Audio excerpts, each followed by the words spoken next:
जिन बच्चों इस समय आप लोग महामना इंस्टीट्यूट के यूट्यूब चैनल से जुड़े हुए हैं और इस चैनल में मैं आप सबका स्वागत करता हूं।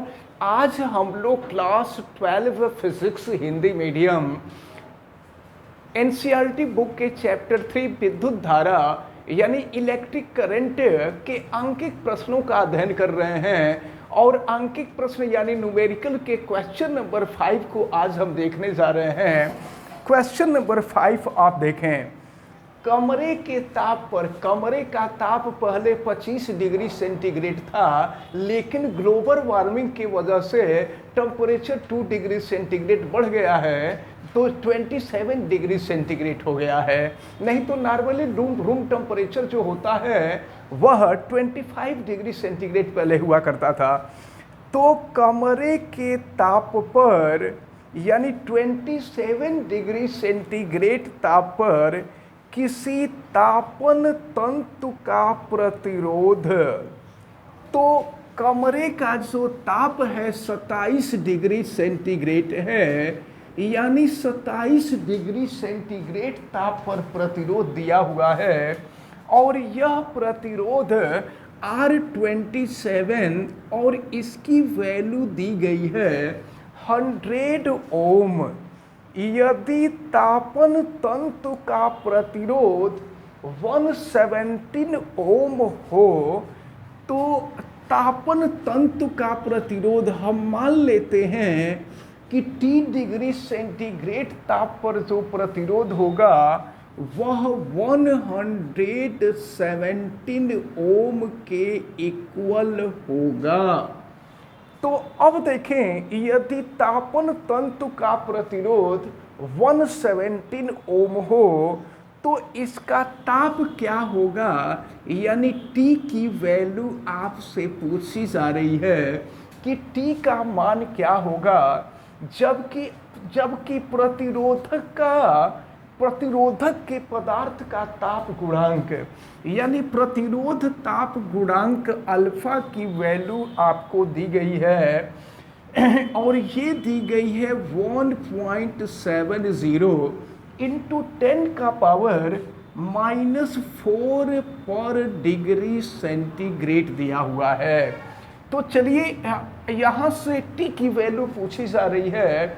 हम आपको बता दें कि प्रतिरोध के लिए जो नॉर्मल इक्वेशन होता है वो होता है RT = R0 1 + अल्फा T होता है। लेकिन यहाँ पर देखें तो हम लोगों को अल्फा की वैल्यू फाइंड करनी है, अल्फा की वैल्यू ज्ञात करनी है। तो अब इस फार्मूले के प्रारूप को बदलना पड़ेगा और यहाँ से अगर देखें, अब इस R0 के जगह पर हमको R27 करना होगा और फिर T की वैल्यू हमको फाइंड करनी होगी। तो चले देखें इसकी वैल्यू कैसे निकलती है। तो RT = अगर हम R27 का मल्टीप्लाई कर दें तो फिर देखें मिलेगा ये R27। यहाँ पर टेम्परेचर 0 डिग्री सेंटीग्रेड नहीं है, रूम टेम्परेचर आपको 27 डिग्री सेंटीग्रेड दिया हुआ है, इसलिए R0 के जगह पे हम R27 कर दिए हैं। अब ये हो जाएगा plus R27 alpha into T। अब हम R27 को लेफ्ट साइड में लाएंगे तो ये हो जाएगा RT -R27 is equal to R27 alpha into T। तो आपसे T की वैल्यू पूछी जा रही है, तो चले T की वैल्यू निकालते हैं। T = RT -R27 अपान हो जाएगा R27 इंटू हो जाएगा अल्फ़ा। तो चलिए देखते हैं, हम सॉल्व करते हैं क्योंकि T की वैल्यू पूछी जा रही है। लेकिन एक बात आप ये भी ध्यान में रखे रहेंगे कि यहाँ से जो टेम्परेचर आपसे पूछा जा रहा है प्रतिरोधक पदार्थ का ताप पूछा जा रहा है, प्रतिरोधक पदार्थ का ताप पूछा जा रहा है। लेकिन रूम का जो टेम्परेचर है, रूम का टेम्परेचर 27 डिग्री सेंटीग्रेड है। तो वास्तविक टेम्परेचर निकालने के लिए हमको रूम टेम्परेचर को माइनस करना पड़ेगा, क्योंकि कमरे का ताप तो 27 डिग्री सेंटीग्रेड ऑलरेडी है और आपसे कहा जा रहा है कि प्रतिरोधक का ताप बताइए। तो प्रतिरोधक का ताप ज्ञात करने के लिए हमको वास्तविक ताप में से यानी वास्तविक ताप ज्ञात करने के लिए प्रतिरोधक के ताप में से रूम के टेम्परेचर को माइनस करना पड़ेगा।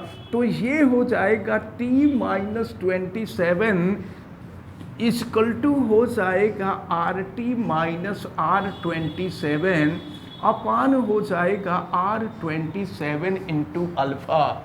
अब हम लोग इसको सॉल्व करते हैं और देखते हैं कि क्या मिलता है। चलिए इधर हम देखते हैं T-27 इक्वल टू RT की वैल्यू क्वेश्चन में दिया हुआ है और ये दिया हुआ है 117 ओम और माइनस R27 की जो वैल्यू है वो 100 दी गई है और अपान R27 100 है और फिर अल्फा की वैल्यू आप देख रहे हैं, अल्फा की वैल्यू है 1.7 इंटू 10 टू दी पावर -4। हम सॉल्व करते हैं इसको T-27 इक्वल टू 117 माइनस 100 करेंगे तो ये हो जाएगा 17 और फिर यहाँ देखें ये है आपका 100। तो देखिए 100 से 0 हटाते हैं तो ये 17 हो जाएगा। तो अब हो गया ये 17 इंटू 10 का पावर -4 हो जाएगा। तो अब 17 से 17 कैंसिल हो जाएगा। T-27 इक्वल टू 1/10 और 10 का पावर -4 ऊपर जाएगा तो 10 का पावर +4 हो जाएगा। तो +4 का मतलब 10,000 हो जाएगा, 10,000 हो जाएगा। तो फिर यहाँ से 0 से 0 कैंसिल हो जाएगा तो T-27 इक्वल टू हो जाएगा 1000। अब यहाँ से हम T की वैल्यू निकालें तो T इक्वल टू ये हो जाएगा 1000 -27 को हम अपोजिट साइड में कर देंगे तो ये हो जाएगा +27 यानी T इक्वल टू हो जाएगा 1027 डिग्री सेंटीग्रेड।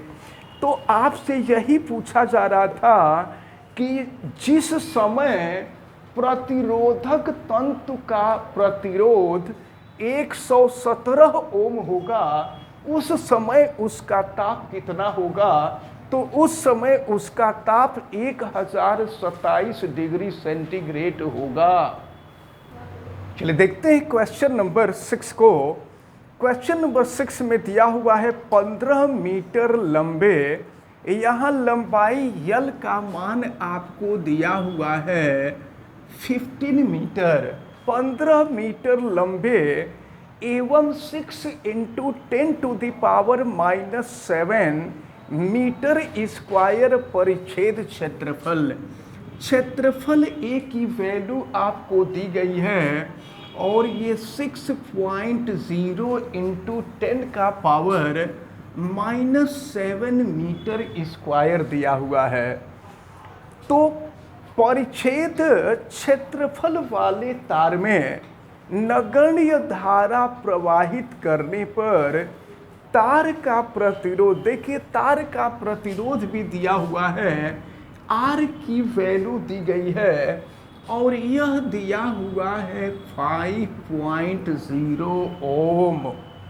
प्रायोगिक ताप पर तार के पदार्थ की विशिष्ट प्रतिरोध कितना होगा। तार के पदार्थ का विशिष्ट प्रतिरोध, जिसको हम प्रतिरोधकता भी कहते हैं, विशिष्ट प्रतिरोध का मान आपसे पूछा जा रहा है। आपको मालूम है formula R is equal to rho L by A होता है। ये प्रतिरोध और विशिष्ट प्रतिरोध के मध्य संबंध है। अब अगर यहाँ से हम रो की वैल्यू निकालें हैं तो ये हो जाएगा आर ए अपॉन यल। चलिए हम सॉल्व करते हैं, रखते हैं वैल्यू। तो आर की जो वैल्यू है 5, ए की वैल्यू है 6.0 इंटू 10 का पावर -7 अपॉन यल की जो वैल्यू दी गई है ये 15 मीटर दी गई है। अब हम इसको सॉल्व करें तो ये देखिए 5 से कटा देंगे तो 5 तिहाई 15 हो जाएगा, और फिर 3 से कटा देंगे तो 3 दूना 6 हो जाएगा। अब इस प्रकार ये हो जाएगा आपका रो इज इक्वल टू 2 इंटू 10 का पावर -7, और विशिष्ट प्रतिरोध का मात्रक आपको बताया गया था कि इसका मात्रक ओम मीटर होता है। तो इस प्रकार ये जो क्वेश्चन नंबर 6 है, ये क्वेश्चन नंबर 6 सॉल्व होता है। क्वेश्चन नंबर 7 देखते हैं। चांदी की एक तार का 27.5 डिग्री सेंटीग्रेड पर प्रतिरोध, ऐसा करते हैं पहले वाले टेम्परेचर को T1 मानते हैं और प्रतिरोध को हम R1 मानते हैं। तो देखिए T1 का मान आपको दिया हुआ है 27.5 डिग्री सेंटीग्रेड, और प्रतिरोध दिया हुआ है, ये प्रतिरोध आपको दिया हुआ है 2.1 ओम, तथा 100 ओम पर 100 डिग्री सेंटीग्रेड टेम्परेचर। तो बाद का जो टेम्परेचर दिया हुआ है ये 100 डिग्री सेंटीग्रेड दिया हुआ है, 100 डिग्री सेंटीग्रेड दिया हुआ है, और इस पर प्रतिरोध दिया हुआ है, यानी बाद का जो प्रतिरोध है R2, और R2 का मान आपको दिया हुआ है 2.7 ओम। तो आपसे कहा जा रहा है कि चांदी की प्रतिरोधकता का ताप गुणांक ज्ञात कीजिए। ताप गुणांक यानी अल्फा का मान आपसे पूछा जा रहा है। तो जैसा कि आप जानते हैं RT इजकल टू होता है R0 1 प्लस अल्फा टी। हम इसी सूत्र का प्रयोग करेंगे। तो अगर हम R1 के लिए निकालें तो RT के जगह पे R1 हो जाएगा R0, 1 प्लस अल्फा टी के जगह पे T1 हो जाएगा। इसको हम चाहें तो इक्वेशन नंबर 1 मान सकते हैं। अब इसके बाद अगर हम R2 के लिए देखें तो R2 equal to R0 1 plus alpha T2, equation number 2 हो जाएगा। अल्फा का मान ज्ञात करना है। एक काम करते हैं, इक्वेशन 1 को इक्वेशन 2 से डिवाइड कर देते हैं, लेफ्ट को लेफ्ट से डिवाइड करते हैं, राइट को राइट से डिवाइड करते हैं। तो अब देखिए क्या हो जाएगा, R1 upon R2 is equal to ये R0 1 प्लस अल्फा T1 अपान R0 1 प्लस अल्फा T2 हो जाएगा।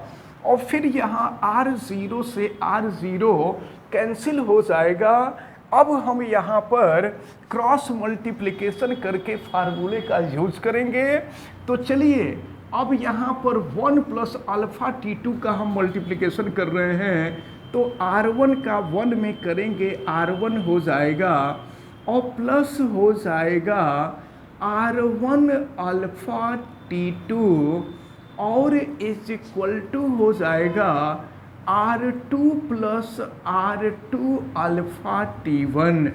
तो चलिए अल्फा को हम एक जगह कर देते हैं क्योंकि अल्फा की वैल्यू फाइंड करनी है। तो ये है R1 अल्फा T2 और माइनस हो जाएगा R2 alpha T1 is equal to हो जाएगा R2 माइनस R1। फिर आगे हम देखते हैं क्या प्राप्त होता है। तो यहाँ से हम अल्फ़ा कामन ले लेते हैं। तो अल्फ़ा कॉमन लेने के बाद देखें ये मिल रहा है R1T2 और माइनस हो जाएगा R2T1 और फिर ये इक्वल टू हो जाएगा आपका R2 माइनस R1। अल्फ़ा की वैल्यू आपको ज्ञात करनी है तो अल्फ़ा इक्वल टू हो जाएगा R2 माइनस R1 अपान R1T2 और माइनस हो जाएगा R2T1। अब सबकी वैल्यू रखा जाए, रख करके हम सॉल्व करते हैं तो अल्फ़ा इक्वल टू देखें R2 की जो वैल्यू है वो 2.7 है और R1 की वैल्यू 2.1 है और फिर R1T2 R1 की वैल्यू 2.1 और T2 की वैल्यू है 100 माइनस R2 की वैल्यू है 2.7 और T1 की वैल्यू है 27.5। अब फिर इसको हम सॉल्व करते हैं और देखते हैं इसकी वैल्यू तो 2.7 में से 2.1 को माइनस करेंगे ये 0.6 हो जाएगा और फिर इसके बाद 2.1 में अगर हम 100 का मल्टीप्लाई करें अब जो है ये 0.6 और नीचे ये 210 ऋण हो गया 74.75। अब इसको आप माइनस करेंगे तो 135.75 हो जाएगा।